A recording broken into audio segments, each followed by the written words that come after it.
We are going to start today with Mary Ann Davies.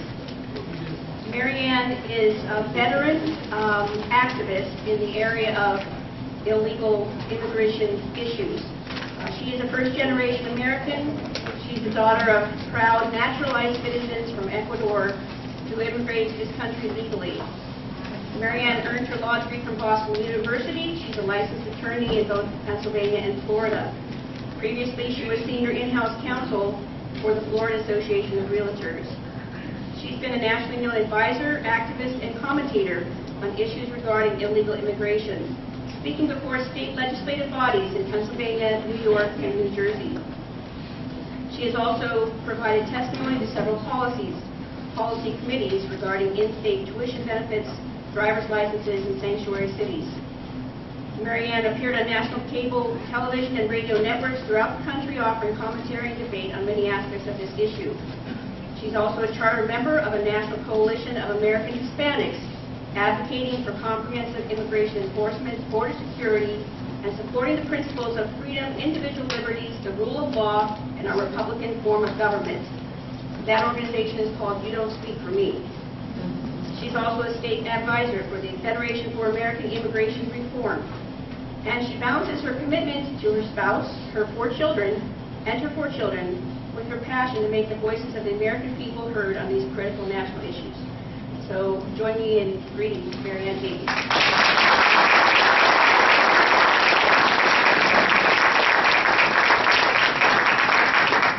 Hello, everybody. Can you hear me? I tend to move around a lot when I speak. I'm quite animated, and especially on this issue. I want to thank the Citizens for Constitutional Government for inviting me here today. I very much am passionate about this issue. It's become a hot issue once again with Arizona. My presentation today, the topic of illegal immigration, is something that Dr. Ting could tell us. We could spend years studying, and it's so broad and touches so many aspects of our lives, of our government, of our states, and our local communities. But what I wanted to do here today, since I have a short period of time, is kind of go over some of the terms, the organizations, and the buzzwords that you hear out there, and kind of understand what that means. So I made my presentation called The ABCs of Illegal Immigration. It's a primer on the language of the immigration debate in the United States. And the first thing that we come to is A is for amnesty. That's a big one. What does that mean? That means that under the two proposed bills that we have, one in the Senate right now, it's a blueprint that Senator Schumer and Senator Graham have proposed, and one in the House of Representatives by Congressman Luis Gutierrez. What does amnesty mean? Amnesty means an automatic reprieve from deportation, unpaid taxes, identity theft, immediate temporary legal status, immediate work authorization, job security, job protection, and eligibility for most local, state, and federal entitlement programs and benefits. This solution is something that has been passed 7 times in 20 years, and it's not worked. It hasn't reduced illegal immigration, it's only increased it. The House version is called the Comprehensive Immigration Reform for America's Security and Prosperity. The blueprint in the Senate was just that. Senator Schumer and Senator Graham only submitted a blueprint for amnesty and comprehensive immigration reform. B is for Border Patrol. This is the law enforcement branch of the U.S. Customs and Border Protection. Its focus since 9/11 has been to stop and detect terrorists and stop and detect terror weapons from coming across our borders. There are 6,000 miles of Mexican and Canadian land borders that the Border Patrol is responsible for. It's not just our southern border. In addition, 2,000 miles of coastal waters around the entire Florida Peninsula and Puerto Rico. It is a 24/7 land, sea, air operation. C is for comprehensive immigration reform. This is the buzzword that you've been hearing President Obama, you've been hearing Senator Schumer, Senator Graham talking about comprehensive immigration reform. In 2009, Congressman Luis Gutierrez this December introduced this bill once again. The supporters, if you will, are the National Council of La Raza, the SEIU, ACORN, MoveOn.org, the Government of Mexico, and about 500 other organizations in this nation that I call the open borders of the left and sometimes the open borders of the right. The CIR ASAP contains 3 amnesties in the bill. Add jobs for agricultural workers, the DREAM Act for students, and 3 pretty much a catch-all provision. I like to call it the No Illegal Immigrant Left Behind Act. D is for deportation. Visa holders, people who come here on visas, they're not permanent residents, can be deported or removed for several reasons. One, if they entered without inspection, or it turns out they entered with false documents, or if they entered legally on a visa, but they overstayed the time period for which they had permission to stay. Even green card holders that become permanent residents can be deported. Most of the time that occurs when a serious crime is committed. And even a naturalized citizen ultimately can be deported if a serious crime is committed. D is for the DREAM Act. This is the DREAM Act. Of course, it's a dream if you come here illegally and your children are here illegally, because there's a lot of wonderful benefits to that. Unfortunately, it's a nightmare for the U.S. taxpayer. The DREAM Act is legislation to provide amnesty, legal permanent residency, to illegal immigrants who entered into the U.S. before age 16. There's no exclusions for criminal records or use of false identity documents. And yes, the last time they tried to pass this, it included gang members. All you had to do was ask a gang member to raise their right hand and attest that they're no longer going to be a gang member. Sort of like the Boy Scouts.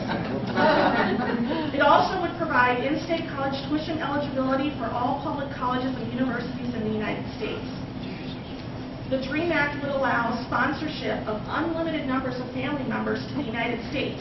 And again, immediate eligibility for benefits and privileges of legal residency. And it discriminates against other green card holders. Right now, the DREAM Act that is being proposed would allow a green card holder under the DREAM Act fast track to citizenship. They only have to take 3 years to wait. Everybody else who has a green card is typically 5 years. So it discriminates against other green card holders who play by the rules. There are states in our nation right now that have passed their own DREAM Act laws. I have them listed here, and California and Kansas are starred because right now those states are being sued in a class action suit by a gentleman who I'm going to be talking about later as well, Chris Kobach. There's a class of out-of-state students who are suing the state of California because they had to pay out-of-state tuition, and hundreds of thousands of illegal immigrant students in California got to pay in-state tuition. And the same thing in Kansas. So there's a lawsuit going on right now. Again, these are discriminatory policies that favor illegal alien students over U.S. students. They also favor illegal alien students over the foreign students who come here on student visas to go to college here. Those students usually are never eligible for federal financial aid. They have to show that they have enough funds in a bank account before they get here to pay their tuition, and they typically do not get automatic work authorization. The DREAM Act and the state laws, some of the states that have the DREAM Act, it also violates federal law. There is a federal law that says that you cannot offer educational benefits to non-citizens that you don't also offer to U.S. citizens regardless of their state of residency. So there's these states that are doing this are violating federal law. E is for E-Verify. I'm sure a lot of you have heard this term around there. It is a free, fast, simple, and very effective way for businesses and employers to determine whether or not an applicant is eligible to work here. It takes just a few seconds to enter the number in for the Social Security number. It's a program that's run by the Department of Homeland Security along with the Social Security Administration. In 2009, 142,000 employers have signed up for it, and they're averaging about 1,000 new employers every month are signing up for E-Verify. 12 U.S. states have enacted state legislation to require employers and businesses to use E-Verify. And I'm happy to report that in Pennsylvania, just a little less than a month ago, House Bill 1502 and 1503 was passed overwhelmingly in the House that applies to construction contractors in Pennsylvania. If it passes in the Senate, that means that all licensed contractors in Pennsylvania have to use E-Verify to verify that their workers are here. Again, E-Verify is almost a 97% effective rate. There's about a 3% that comes back temporarily not confirmed, and typically you have a certain period of time to get that resolved. Sometimes it's because of marriage or name change, something like that. And really only about 2.8% of the employees are not confirmed. F is for FAIR. FAIR is the Federation for American Immigration Reform.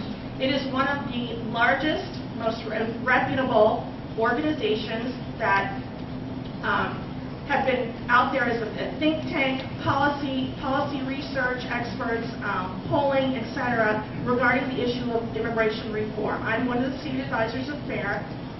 They also have a legal arm that have been working with the state legislators around the country, including in Pennsylvania and in Arizona, to draft and pass these state laws to protect the citizens from illegal immigration.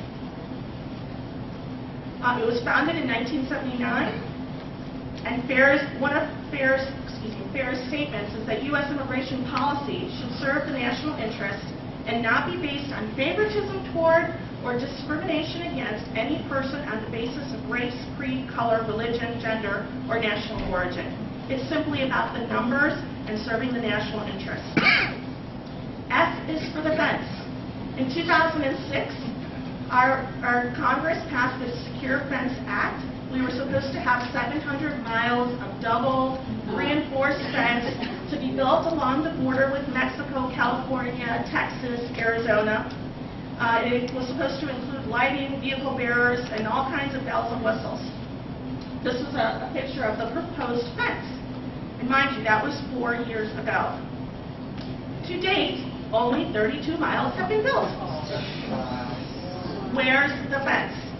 The Open Borders Lobby, the drug cartels, and the human traffickers, of course, oppose the fence. Because why? Because it works. G is for green card. I mentioned this before. This is like the Willy Wonka golden ticket. A permanent resident is someone who's been granted authorization to live and work in the U.S. on a permanent basis. As proof of that status, a person is granted the green card. It's called a green card because it used to actually be a green card.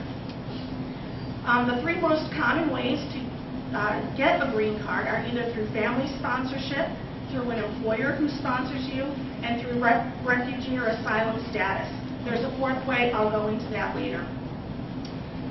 In 2009, it was a record-breaking year for the issuance of green cards. 1 million green cards were issued last year. 3 million Americans lost their jobs in 2009. 47,879 green cards were issued by lottery.